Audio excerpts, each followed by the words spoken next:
प्रश्न के पीछे पता नहीं उत्तर आएगा कि नहीं आएगा। कोई मीडिया इनसे मूंछों पर ताव दे करके सवाल पूछेगा कि नहीं पूछेगा। 160 देशों तक ये बात आ चुकी है। अब 160 देशों की परिसंपत्तियां जो है वो उनकी पहचान कर ली गई है, जिसमें 160 देश शामिल हैं।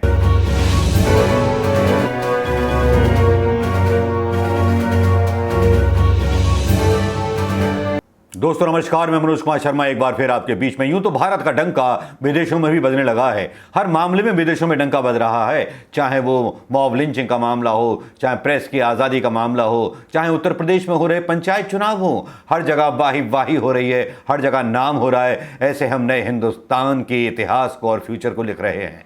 लेकिन इसी बीच एक ऐसा और नाम लिखा जाता है, एक डंका और बजने लगता है विदेशों में कि हमारी संपत्तियों को फ्रीज करने के आदेश दे दिए जाते हैं। भारत की 20 संपत्तियों को फ्रीज करने के आदेश दे दिए जाते हैं। जी हां, ये मामला जुड़ा है फ्रांस से। फ्रांस का न्यायालय इसका आदेश देता है। ये वही फ्रांस है जहां से आपने राफेल खरीदे थे साहेब। फ्रांस में भारत को झटका मिलता है। करीब 20 संपत्तियों को जब्त करने के आदेश दे दिए जाते हैं। ब्रिटेन की कंपनी क्रेन एनर्जी ने लंबे समय से चल रहे टैक्स विवाद में फ्रांस में 2 करोड़ लगभग 166 करोड़ रुपए से अधिक मूल्य की भारत की सरकार की संपत्ति को जब्त करने के अधिकार हासिल कर लिए। क्यों हुआ, किस लिए हुआ, ये तो खैर सोचने जाने वाला सवाल है और इसका उत्तर भी ढूंढना बहुत जरूरी है। हुआ क्या था जिस बारे में अभी तक गोदी मीडिया ने प्रधानमंत्री मोदी के किसी मंत्री से कोई सवाल नहीं पूछा, किसी प्रिंट मीडिया ने कोई सवाल नहीं पूछा। जो मीडिया लोगों की आज़ादी के ऊपर सवाल उठाता है, हिंदू मुस्लिम पर सवाल उठाता है, चुनाव में व्यस्त रहता है, प्रधानमंत्री मोदी के गुणगान में व्यस्त रहता है, लेकिन उसे देश की उस इज्जत की फिक्र ना हुई जो इज्जत विदेशों में भी नीलाम हो रही है। लेकिन ये विवाद क्या था? विवाद ये था कि स्कॉटलैंड के एडनबरा स्थित तेल और गैस फर्म क्रेन एनर्जी का टैक्स राय को लेकर के भारत सरकार के साथ पुराना एक विवाद चल रहा था। क्रेन की भारत में चल रही एक कंपनी यानी कि 10% की हिस्सेदारी थी, जिसे वो बेचने की कोशिश कर रहा था, उसे भारत के आयकर विभाग ने जब्त कर लिया। क्रेन इस मुद्दे को लेकर अंतर्राष्ट्रीय न्यायालय में गया। दिसंबर 2020 में भारत को आदेश दे दिया गया कि कंपनी को 1.7 अरब डॉलर के हर्जाने जाने का भुगतान कीजिए। भारत सरकार ने इस फैसले के खिलाफ अपील भी की। इस दौरान क्रेन ने भारत सरकार की उन संपत्तियों की पहचान शुरू कर दी जिन्हें भारत सरकार के हर्जाना देने की सूरत में वो जब्त कर सके। इसमें एयर इंडिया की मिल्कियत वाली संपत्तियां शामिल थीं। इस घटनाक्रम में प्रतिक्रिया देते हुए भारत के वित्त मंत्रालय का जवाब आता है कि भारत सरकार को किसी भी फ्रांसीसी न्यायालय से कोई नोटिस या आदेश या कोई संदेश ही नहीं मिला। भारत के वित्त मंत्रालय का यह बयान वाकई में आश्चर्यजनक है कि खबर अखबारों में आ गई, विदेशी मीडिया में आ गई, लेकिन वित्त मंत्रालय को पता ही नहीं। एक बयान में भारत के वित्त मंत्रालय ने कहा, सरकार तथ्यों का पता लगाने की कोशिश कर रही है। जब भी कोई आदेश प्राप्त होगा, भारत के हितों की रक्षा करने के लिए अपने वकीलों से परामर्श करके उचित कानूनी उपाय किए जाएंगे। ये मिनिस्ट्री ऑफ फाइनेंस का एक ट्वीट भी आया 8 जुलाई 2021 को, जिसमें उन्होंने लिखा, response from ministry of finance on report relating to freezing of Indian asset in France.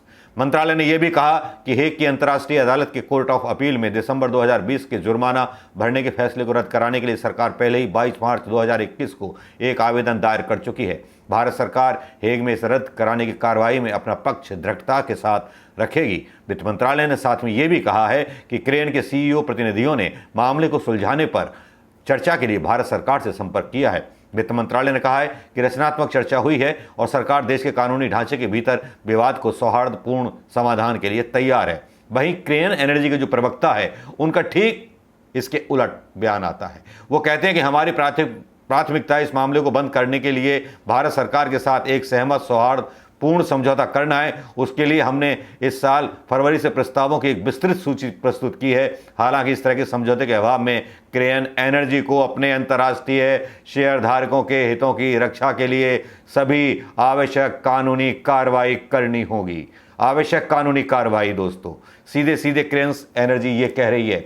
जनवरी 2014 में ये मामला क्या है, चलिए इस मामले को जानते हैं। जनवरी 2014 में जब क्रेन इंडिया लिमिटेड में अपनी अंतिम हिस्सेदारी बेचने की तैयारी कर रही थी, तब भारत के आयकर विभाग ने एक रेट्रोस्पेक्टिव या पिछले वर्षों से टैक्स जांच शुरू करने का फैसला किया। नतीजन क्रेन को सूचित किया गया कि उसे केयर्न इंडिया लिमिटेड में अपने शेष 10% शेयर बेचने से प्रतिबंधित कर दिया गया है, बैंड कर दिया गया है। आयकर विभाग ने बाद में इन 10% शेयरों के अधिकांश हिस्से को बेच दिया और आय और लाभांश का भुगतान हासिल कर लिया। 2014 की इन घटनाओं के बाद केयर्न ने 2015 में यूके भारत द्विपक्षीय निवेश संधि के तहत कार्रवाई शुरू की। कंपनी का कहना है 2014 की घटनाओं के बाद कंपनी और उसके अंतर्राष्ट्रीय शेयर धारकों पर एक बड़ा हानिकारक प्रभाव पड़ा।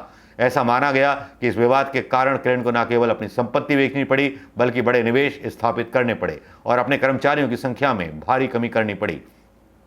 5 साल से अधिक समय बीत जाने पर 22 दिसंबर 2020 को अंतर्राष्ट्रीय न्यायालय ने क्रेन के पक्ष में सर्वसम्मत निर्णय दिया। अंतर्राष्ट्रीय न्यायालय ने पाया कि भारत सरकार की 2014 में शुरू की गई कार्रवाई यूके भारत द्विपक्षीय निवेश संधि का उल्लंघन कर रही थी। न्यायालय ने यह भी कहा कि भारत सरकार ने पिछले वर्षों के टैक्स संशोधन जारी किए थे, बेहद अनुचित थे और संधि के निष्पक्ष और न्यायसंगत समाधान के मानकों का उल्लंघन करते थे। अपने फैसले में न्यायाधिकरण ने कहा कि क्रेन के खिलाफ की गई प्रवर्तन कार्रवाई के एवज में उसे 1.2 अरब अमेरिकी डॉलर का हर्जाना ब्याज और लागत के साथ दिया जाना चाहिए। भारत की संपत्तियों की जब्ती करने में जिन संपत्तियों की पहचान हुई है दोस्तों, उसमें कंपनी ने America, Britain, Canada, Singapore, Mauritius, France और नीदरलैंड समेत कई अन्य देशों के न्यायालयों में भी अंतर्राष्ट्रीय न्यायाधिकरण के फैसले को पंजीकृत करवा दिया गया है। यानी कंपनी को 160 से अधिक देशों में भारत के जो स्वामित्व वाली संपत्तियां हैं उनको जब्त करने का अधिकार होगा। ये केवल फ्रांस तक ही नहीं रुकेगा, 160 देशों में जो भारत सरकार की संपत्ति है उनको भी जब्त करने का अधिकार इस कंपनी को होगा। पता नहीं, वित्त मंत्रालय कुछ कहता है, इनके कानून कुछ कहते हैं, सरकार कुछ करती है और मंत्रालय कुछ करता है, मंत्री सोए रहते हैं। मंत्रियों को विपक्ष की बुराई करने से फुर्सत नहीं है, देश बिके बिक जाए, क्या फर्क पड़ता है, बनाया थोड़ी था जिसकी रक्षा के लिए कुछ करना पड़ेगा। अब 160 देशों तक ये बात आ चुकी है। अब 160 देशों की परिसंपत्तियां जो है वो उनकी पहचान कर ली गई है, जिसमें 160 देश शामिल हैं जहां पर भारत की संपत्तियां हैं।